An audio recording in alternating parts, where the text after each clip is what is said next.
যারা core cutting machine ব্যবহার করেন তারা চাইলে এভাবে মেশিনটা চেট করতে পারেন। যেমন আমরা দেখুন কিভাবে চেট করছি।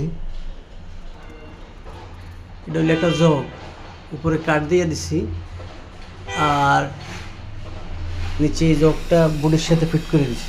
এই যে মেশিনের বডির সাথে ফিট করে দিছি। তো এই এখানে হলো সুপার স্প্লেজের হোল আর এখানে অস্ট্রোটার হোল। আমরা সুপার স্প্লেজ হোলের মধ্যে বসেছি।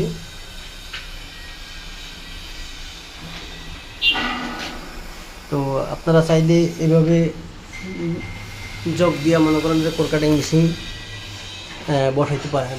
তাইলে এতে হবে কি, আপনার একটা বোল্ট লাগবে না। একটা বোল্ট মনে করেন 50 টাকা 60 টাকা বোল্ট থেকে আপনার মনে করেন বেঁচে যাবে।